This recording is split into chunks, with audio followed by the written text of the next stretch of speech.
Assalamualaikum warahmatullahi wabarakatuh. Hai teman-teman semuanya, saya Laili Istiana dan dua teman saya itu ada Tegar Bagus Setia Pradana dan Nurul Alfianda akan menjelaskan materi tentang ekonomi Islam dalam lintas sejarah. Yang pertama itu ada argansi belajar sejarah ekonomi. Dalam hadis riwayat Bukhari yang berbunyi la yuldahul mu'minu min juhari wahidim marratain. Artinya, seorang mukmin tidak akan terperosok ke dalam lubang yang sama dua kali. Permasalahan ekonomi seringkali berulang meskipun dalam konteks waktu dan tempat yang berbeda. Oleh karena itu, penting untuk kita untuk mempelajari bagaimana ilmuwan terdahulu itu menangani persoalan ekonomi. Dalam ekonomi Islam, penyelesaian masalah ekonomi memiliki pendekatan yang berbeda dengan ekonomi konvensional karena perbedaan pandangan dunia atau worldview. Terus ada great gap dalam sejarah pemikiran ekonomi Barat versus Islam. Joseph Schumpeter dalam History of Economic Analysis memperkenalkan konsep great gap, yaitu periode kekosongan dalam pemikiran ekonomi selama lebih dari 5 abad setelah peradaban Yunani hingga era St. Thomas Aquinas. Menurut Schumpeter dan beberapa cendekiawan Barat seperti Eric Rolla, Spiegel, Taune, dan Spengler Allen, tidak ada perkembangan yang signifikan dalam pemikiran ekonomi pada periode ini. Mereka juga berpendapat bahwa pemikiran skolastik di Eropa hanya bersumber dari Aristoteles dan tradisi Kristen tanpa pengaruh pemikiran dari dunia Islam. Namun, pada pandangan ini bertentangan dengan fakta sejarah. Ketika Eropa mengalami masa kegelapan, dunia Islam itu justru malah mencapai puncak kejayaan yang intelektual, termasuk dalam bidang ekonomi sendiri. Banyak cendekiawan Muslim yang menulis tentang konsep-konsep ekonomi, seperti mekanisme pasar, keadilan dalam perdagangan, kebijakan fiskal, dan konsep harga yang adil. Tokoh-tokoh ini seperti Al-Farabi, Al-Mawardi, Ibnu Taimiyah, dan Ibnu Khaldun tidak hanya menerjemahkan pemikiran Yunani, tetapi juga memberikan kritik, inovasi, dan pengembangan konsep ekonomi yang orisinal. Sejarah pemikiran ekonomi Barat versus Islam. Pengaruh pemikiran ekonomi Islam terhadap Eropa terjadi melalui berbagai jalur, yaitu yang pertama ada penerjemah karya ilmiah. Banyak karya intelektual Muslim diterjemahkan ke dalam bahasa Latin dan menjadi rujukan bagi akademisi Eropa. Yang kedua itu ada pendidikan, itu pelajar dan bangsawan Eropa belajar di pusat keilmuan Islam di Spanyol, Maroko, dan Mesir.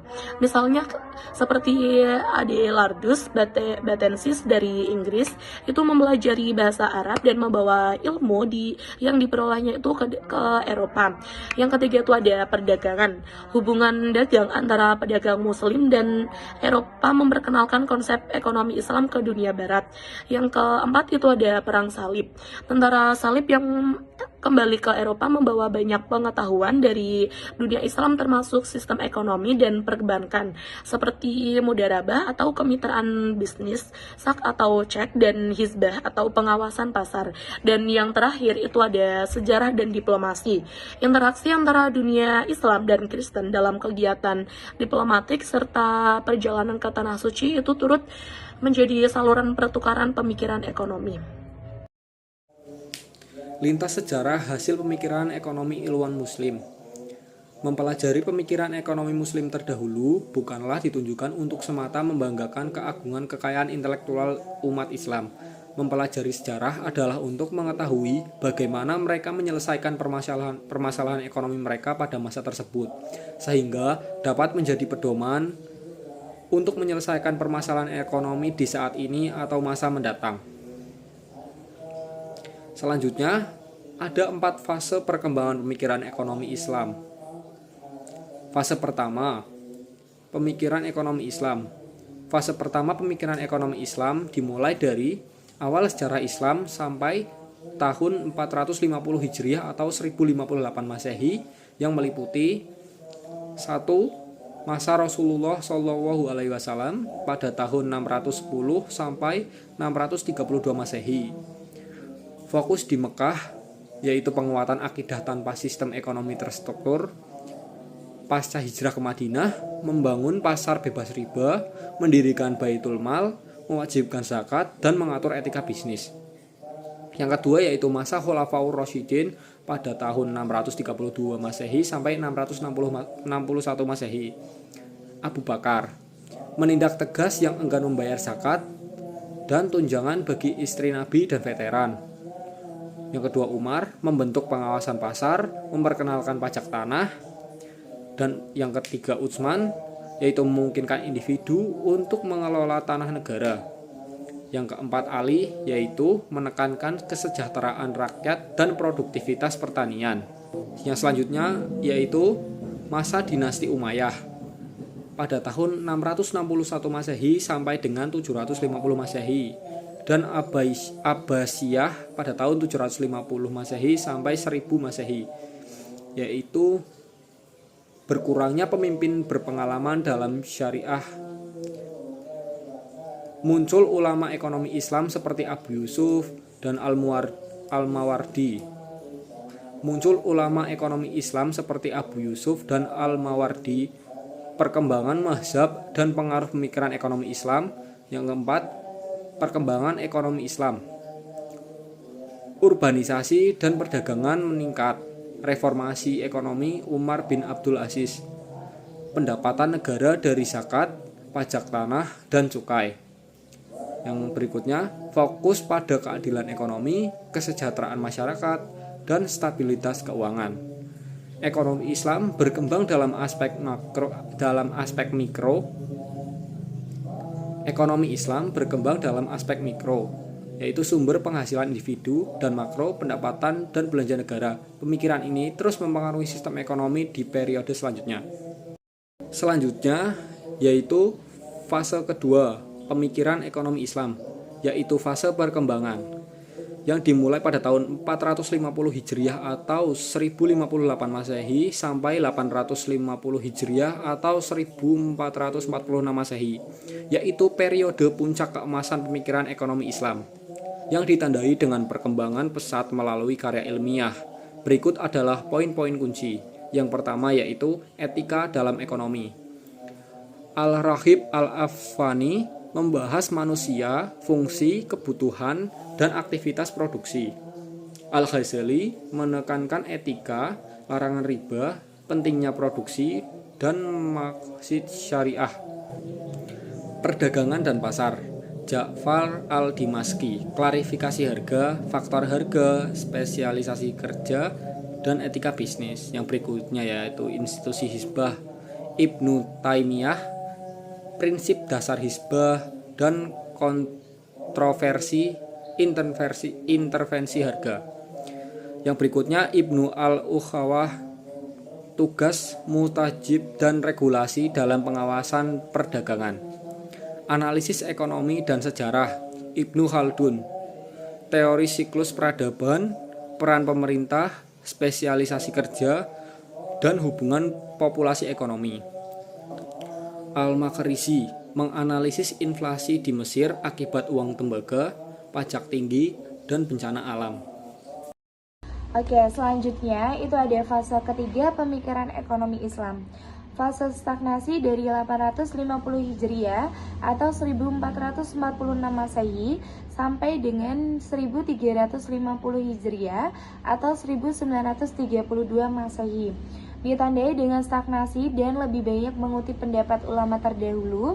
Namun, abad ke-19 dan awal 20 muncul upaya membangkitkan pemikiran ekonomi Islam dengan tokoh penting seperti Syekh Waliullah dari 1703 sampai 1762 Masehi.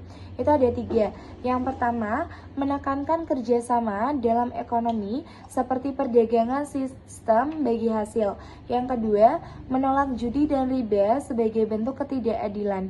Yang ketiga, mengkritik kebijakan ekonomi kerajaan Mughal yang menyebabkan kemunduran. Yang kedua itu ada Muhammad Iqbal dari 1877 sampai 1938 Masehi. Itu ada 2. Yang pertama, mengkritik kapitalisme dan sosialisme terkait ketimpangan ekonomi dan hak kepemilikan. Yang kedua, mendorong keadilan sosial dan menjadikan zakat sebagai instrumen ekonomi Islam. Pemikiran mereka menjadi awal kebangkitan ekonomi Islam pada abad ke-20 yang kemudian berkembang dengan teori-teori modern. Selanjutnya ada fase keempat, kepemikiran ekonomi Islam.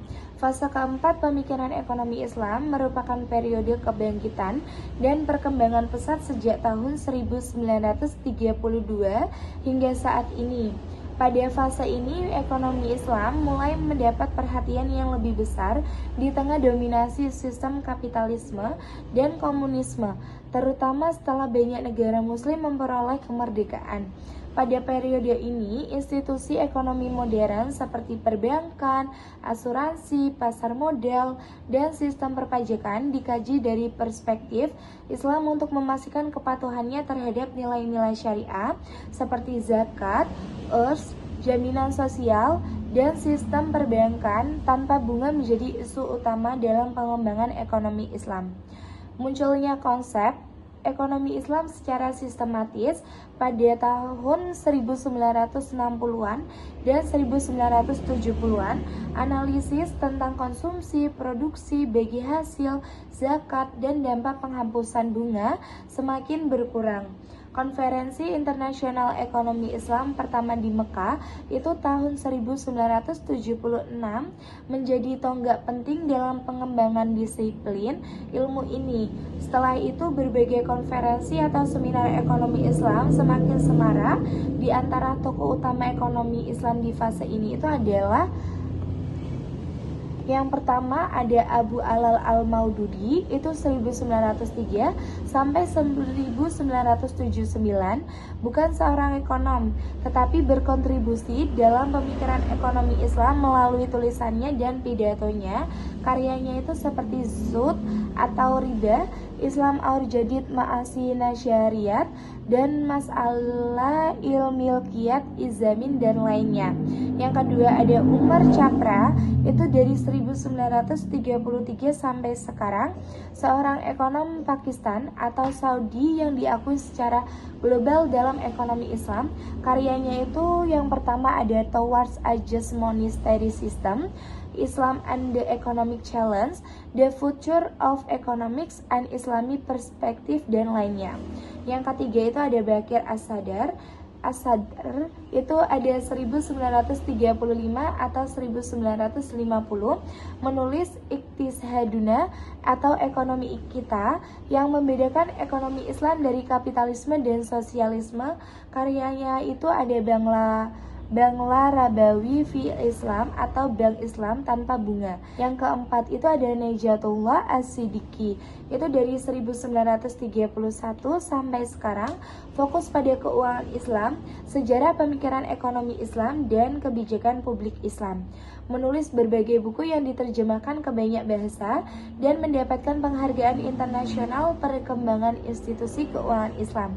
Perkembangan institusi keuangan Islam itu lahirnya bank-bank syariah, keuangan mikro syariah, serta sistem zakat dan wakaf yang digunakan untuk pengentasan kemiskinan dan peningkatan pendidikan serta kesehatan. Namun, ekonomi Islam lebih banyak perkembangan di tataran praktis dibandingkan kajian teoritisnya. Tentang ekonomi Islam di era modern, dominasi ekonomi kapitalis masih kuat dengan sistem berbasis riba yang belum tergantikan. Ilmu ekonomi Islam belum sepenuhnya diakui sebagai disiplin ilmu tersendiri dan masih diajarkan sebagai bagian dari ekonomi konvensional. Sistem keuangan dalam Islam masih dianggap sebagai pelengkap, bukan sebagai sistem utama dalam perekonomian global. Meskipun menghadapi berbagai tantangan, fase keempat ini menjadi titik awal kebangkitan ekonomi Islam yang terus berkembang hingga sekarang. Sekian presentasi dari kelompok kami, kurang lebihnya mohon maaf. Wassalamualaikum warahmatullahi wabarakatuh.